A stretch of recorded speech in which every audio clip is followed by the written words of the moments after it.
제가 전략을 세운 거는 아까도 얘기했지만 인성 면접에 포커스를 두는 거였어요. 제일 처음 취업을 하게 되면 학점이 먼저 공개가 되잖아요. 상대방한테.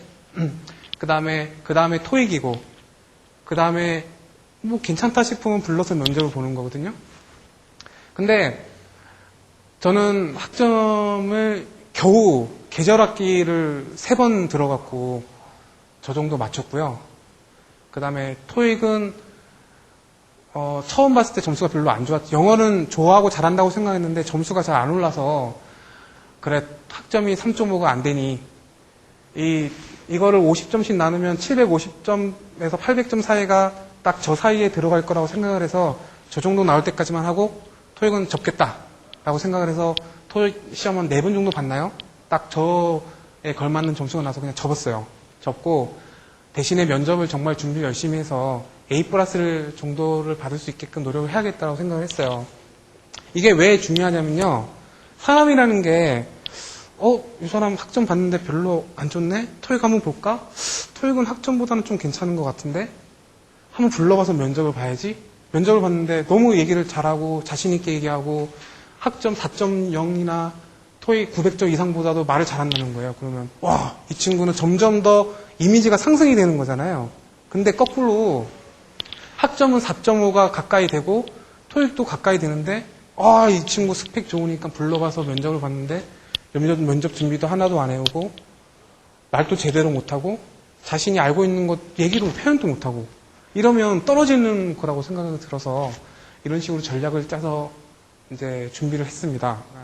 옛날에 지미 카터 전 대통령이라든지 박찬호 야구 선수가 가끔 이렇게 가끔 가서 집 짓기 봉사활동 하는 걸 보고 나도 한번 해보고 싶었다는 생각이 들었는데 어디 고아원이라든지 양로원에 제가 꾸준히 갔던 것도 아니고 그렇다고 제가 봉사활동을 꾸준히 지금부터 할 만큼 심적 여유가 있던 것도 아니고 해서 그냥 가볍게 한 줄 넣는다는 생각으로 솔직히 했던 것 같고요. 뭐 이게 나중에 건설회사 면접을 볼 때 아주 큰 또 도움을 받았죠. 그 다음에 자격증 같은 경우도 도저히 제가 뭐 할 게 없어서 정보처리 기사는 한 일주일인가 2주 만에 딸 수 있다고 그러더라고요. 그래서 그거를 그냥 땄는데 나중에 면접관 분의 한 명이 황지용 씨는 정보처리 기사도 있는 거 보니까 IT에 대한 관심이 많은 것 같다라고 하면서 또 이게 그렇게 도움이 될 줄 몰랐는데 그런 어떤 포커싱은 한 군데 맞추되 어떤 너무 다른 부분을 등한시는 하지 않았으면 좋겠다는 게 이 장의 요점이 되겠습니다. 제가 SK건설에서 면접을 볼 때 어떤 토론이 붙었는데 최고와 최선의 어떤 관계로 계속 면접이 치열하게 진행이 됐어요. 그 중에 저는 최고보다는 최선을 위한 방법이 돼야 된다고 생각을 했는데 제가 들었던 예시가 지금 저희는 건설회사에 입사를 하려고 노력하고 있습니다. 건설회사 현장에 가다 보면 어떤 터널을 뚫을 때 최고의 방법이 있을 수 있지만 그 최고의 방법이 인명피해가 생긴다면 우리는 그 최고의 방법이 아닌 최선의 방법을 선택할 경우가 많다. 이런 식으로 예시를 들었거든요.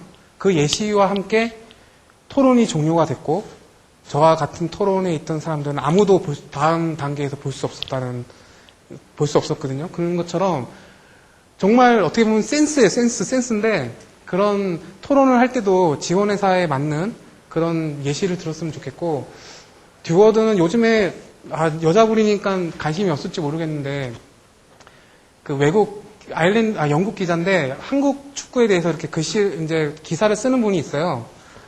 그 사람이 약간 독특한 마인드를 갖고 이렇게 기사를 많이 쓰더라고요. 그거는 잘 모르실 것 같고 한일 관계 뭐 이런 예시를 들었는데 우리나라 지금 정신대 문제가 이렇게 좀 있잖아요.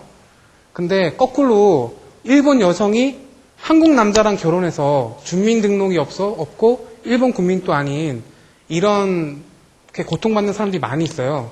그런 사람들의 예시 같은 것도 들어도 되게 괜찮을 것 같고 그다음에 우리가 베트남 전쟁 때 어떤 그쪽 나라에서 일으킨 어떤 그런 문제에 대해서 어떤 지금 보상 같은 게 없잖아요. 뭐 그러는 것도 약간 상대방 입장이 됐을 때 이렇게 써먹으면 좋을 거라고 생각합니다. 상식 같은 경우는 공무원하고 공기업 카페 같은 데 가보면 매일 메일링 서비스를 해줘요. 요즘에 시중에 책이 많이 나와 있지만 책이 일단 나왔다는 거는 두세 달 지났다는 얘기잖아요. 이거는 책은 상식이 아니기 때문에 저는 책을 따로 구입하지 않았고 카페 메일링 시스템을 잘 이용했고 그다음에 스터디하는 친구들 중에 담당을 정해서 신문인 기사 같은 거는 스크랩을 많이 했어요. 그래갖고 좀 도움이 될 만한 스크랩 같은 거는 좀 스크랩을 해서 도움을 많이 받았습니다. 면접 컨셉 정학인데요. 아까도 말했지만 감성 면접, 역발상 면접을 준비를 했고 저 같은 경우는 과 친구, 동아리 친구라고 써놨는데 학원과 친구가 9명이 있다면 그 중에 9명은 전공을 잘하는 친구가 있고 저같이 전공보다는 전공 외적인 거에 관심이 많았던 친구가 있어요. 누가 더 희소성이 있을 것 같아요? 그러니까 그 10명 중에 1명이 더 희소성이 있다고 생각이 들거든요.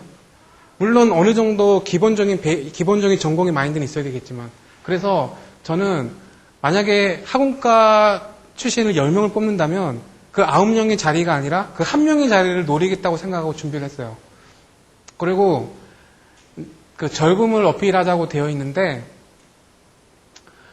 이제 제가 대학생일 때 보니까 저희 학교 옆에 남녀공학이 있었거든요. 교복을 입고 이렇게 남녀 고등학생들이 손잡고 이렇게 다니는 게 되게 부럽더라고요. 그런 것처럼 내가 면접을 봤을 때 면접관이 나의 27살 된 나의 모습을 보고 이 친구는 내가 27살 때 없었던 저런 거를 갖고 있구나를 느낄 수 있게끔 노력을 했고요. 간혹 가다 보면 면접관하고 싸우시는 분들이 있습니다. 진짜로.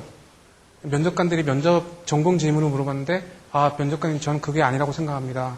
이러면서 이렇게 막 싸우시는 분이 있는데 면접관들은 피면접자가 나보다 많이 알고 적고를 중요시 여기는 게 아니라 어떤 태도를 중요시 여기는 거거든요. 그러니까 내가 27살 때는 면접관의 27살 때보다 낫다는 거를 어필하면 좋을 것 같다고 생각이 듭니다. 기억에 남으면 합격을 하고 남들과 비교를 당하면 떨어지는 거거든요. 면접을 딱 갔는데 저 친구 참 괜찮았어 라고 기억에 남으면 합격을 하는 거고 저 친구 옆 친구랑 뭐 이렇게 되다 보면 떨어지는 건데 예를 한번 들어볼게요. 여러분들이 취업을 했어요. 근데 친구 10명 중에 9명은 아마 야 재웅아 취업됐으니까 한 잔 싸라. 술 한 잔 먹자. 축하한다 라고 얘기하고 10명 중에 1명은 재웅아 정말 축하해. 내가 너 취업할 때 아무런 도움이 되지 못했는데 뭐 책을 한 권 주면서 이거 직장인이라면 꼭 한번 읽어봐야 되는 책이라고 그래 하고 책을 줬어요. 누가 기억에 남을 것 같아요? 그 9명이 기억에 남는 게 아니라 1명이 기억에 남는 거거든요. 그러니까 그런 역으로 생각하는 마인드 그런 거를 계속 좀 노력을 해서 기억에 남을 수 있도록 노력을 했으면 좋겠습니다. 그러니까 면접을 준비하면서 지원회사의 주식 가격이 얼마고, 뭐, 주식 동향 같은 것도 뭐 알아가면 좋겠고요. 그 다음에 의외로 지원회사의 CEO가 누군지 모르시는 분들이 상당히 많더라고요.